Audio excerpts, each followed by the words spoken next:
क्या आप जानते हैं, भारत का एक ऐसा समय भी था जब हमारी धरती को सोने की चिड़िया कहा जाता था, जब भारत का नाम पूरे विश्व में ज्ञान, विज्ञान और संस्कृति के लिए गूंजता था। वो दौर था भारत का स्वर्ण काल। 3री से 6ठी सदी के बीच भारत पर गुप्त वंश का शासन था।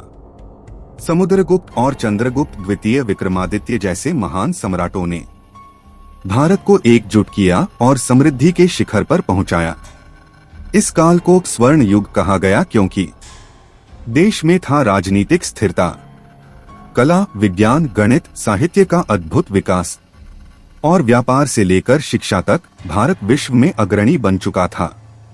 समुद्रगुप्त, जिन्हें भारत का नेपोलियन कहा गया, उन्होंने भारत को एक विशाल साम्राज्य में बदल दिया।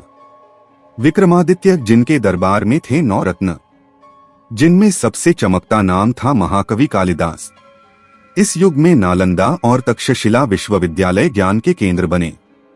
यहाँ दूर दूर से विद्यार्थी शिक्षा लेने आते थे। आर्यभट्ट ने दिया शून्य और पाई का सूत्र, और वराहमिहिर ने खगोल शास्त्र को नई दिशा दी। अजंता एलोरा की गुफाएं, संस्कृत साहित्य, मूर्ति कला और मंदिर वास्तु, सबने भारत की सांस्कृतिक पहचान को अमर कर दिया। हिंदू, बौद्ध और जैन धर्म तीनों में समान सम्मान था। लोग शांति और सद्भाव से रहते थे। भारत व्यापार से समृद्ध था। रोम, चीन और दक्षिण पूर्व एशिया तक भारतीय वस्तुएं पहुंचती थीं। लेकिन समय बदला। हुनों के आक्रमण और कमजोर उत्तराधिकारियों के कारण गुप्त साम्राज्य का पतन हुआ।